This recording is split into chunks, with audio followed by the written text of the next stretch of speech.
दोस्तों, क्या आपने कभी सोचा है कि जब आप किसी पे बुरी तरह से मोहित हुए होते हैं तब यह आपके बारे में बहुत कुछ कह रहा होता है। अट्रैक्शन की इस रहस्य में ही दुनिया का आधार सिर्फ सामने वाले की खूबसूरती ही नहीं बल्कि आपकी पर्सनैलिटी भी है। इनफैक्ट ये एक पावर पैक्ड फोर्स है जो हमारे रिलेशनशिप्स को स्टेबल करता है। लव तो एक मजेदार और कॉम्प्लेक्शन है, लेकिन अट्रैक्शन के पैटर्न को समझना हमारे इनर सेल्फ के बारे में कुछ बेहद इंटरेस्टिंग इंसाइट दे सकता है। वो लोग जिनसे हम रोमांटिकली अट्रैक्टेड होते हैं वो हमारे पर्सनालिटी, वैल्यू और छुपी हुई ख्वाहिशों के बारे में बहुत कुछ हमें बता सकते हैं। इसलिए इस वीडियो को शुरू करने से पहले एक बात याद रखिए कि अट्रैक्शन के बेसिस पे आप किसी को ओवर जनरलाइज या नेगेटिव वे में जज कृपा करके मत करिएगा। लोग कॉम्प्लेक्शन सिर्फ उनके मल्टीफैसेट पर्सनालिटी का एक छोटा सा हिस्सा है। अपने अट्रैक्शन की असली वजह को समझना आपको सेल्फ अवेयरनेस के साथ साथ रिलेशनशिप को नेविगेट करने में भी मदद करेगा और इंश्योर करेगा कि आप जयन कंपैटिबिलिटी पर बेस्ट कनेक्शंस में इवॉल्व हो,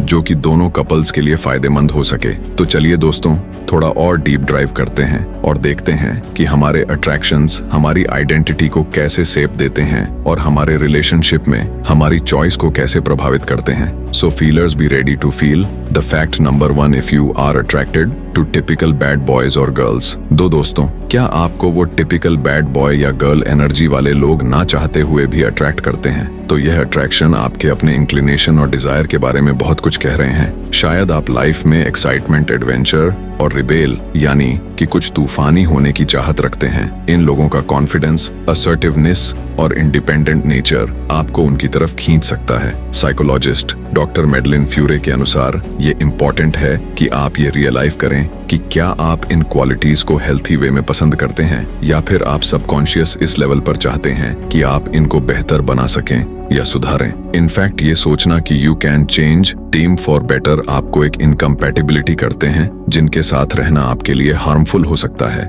दरअसल साइकोलॉजिस्ट डॉक्टर क्लेयर जैक के मुताबिक इसका मतलब ये हो सकता है कि कुछ अंडरलाइन इश्यूज आपके अंदर है। शायद आप वैलिडेशन की तलाश में हैं, या इंटीमेसी से आपको डर लगता है, या फिर आप बार बार उसी पैटर्न को दोहराना चाहते हैं। यह अट्रैक्शन का कारण आपके पास्ट से आने वाले इमोशनल पेन हो सकता है, जिसकी वजह से आप अनहेल्दी पैटर्न को रिक्रिएट कर रहे हैं। इस टेंडेंसी को पहचानना आपके वेल बीइंग के लिए काफी जरूरी हो जाता है, क्योंकि ये आपको टॉक्सिक साइकिल से बाहर निकालने और एक ऐसे हेल्थियर कनेक्शन को बिल्ड करने में काफी हेल्प करेगा जो म्यूचुअल रिस्पेक्ट, ट्रस्ट और इमोशनल सपोर्ट पर बेस्ड हो। Number 3, people you are less attracted from you. दोस्तों, क्या आप नोटिस करते हैं कि आप हमेशा ऐसे पार्टनर को चूज कर लेते हैं जो आपको कम पसंद करते हैं? दरअसल ये low self esteem, fear of intimacy या एंजियस अटैचमेंट का साइन हो सकता है। साइकोलॉजिस्ट हेलेन फिजर और उनके कलीग्स के द्वारा किए गए एक स्टडी के मुताबिक रिजेक्शन आपकी नजरों में सामने वाले को और भी अट्रैक्टिव बना सकता है। ऐसे कैटेगरी के लोगों को लगता है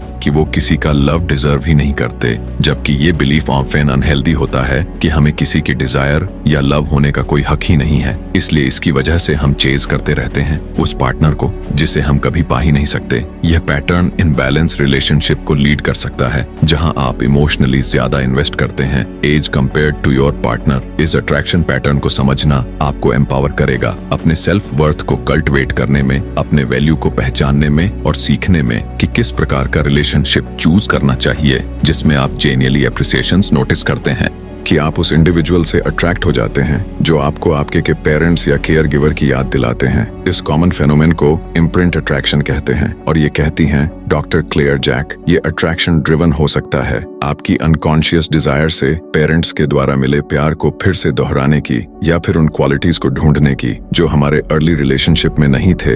इन पैटर्न को समझना हमारे अनमेट इमोशनल नीड्स पर लाइट डाल सकता है और एक अपॉर्चुनिटी प्रोवाइड कर सकता है for healing and growth by recognising the influence on of past experience. You can strive for relation that are based on genuine connection rather than unconscious repetition। इसलिए आप अपने पास्ट में हुए रिलेशनशिप को ध्यान से ऑन ऑब्जर्व करिए और ये देखिए कि क्या जो प्रेजेंट में आप चाह रहे हैं कहीं वो उन पास्ट रिलेशनशिप का ही कोई नतीजा ना हो, कहीं ये आपके ब्रेन का अनकॉन्शियस डिजायर ना हो जो अभी तक पूरा ना हो पाया हो और आप इस डिजायर को पूरा करने के लिए अक्सर एक गलत पार्टनर को चूज कर लेते हैं और आपके पास सिर्फ रोने के अलावा और कोई ऑप्शन नहीं बचता। तो दोस्तों, ये रहे कुछ ऐसे फैसिनेटिंग इनसाइट्स जो हमारे अट्रैक्शन के थ्रू हमारे अपने इनर सेल्फ को रिवील करते हैं। ये बता सकते हैं हमारे पर्सनैलिटीज और डिजायर्स की वो लेयर जो शायद हमारे हमारे लिए अभी तक छिपी हुई थी। इसीलिए अपने अट्रैक्शन के अंडरलाइन फैक्टर को समझना आपको अपने पर्सनालिटी के बारे में इंसाइट देने में काफी हेल्प करता है और आपको गाइड करता है दूसरों के साथ एक डीपर और ज्यादा फुलफिलिंग कनेक्शन बनाने में। तो आशा करता हूँ दोस्तों, आज से जब भी आप किसी से अट्रैक्ट होंगे तो इन सभी बातों को एक बार जरूर सोचेंगे और एक हेल्थी रिलेशनशिप बनाने की ओर आगे बढ़ेंगे। बहुत बहुत धन्यवाद। मिलते हैं अगले वीडियो में।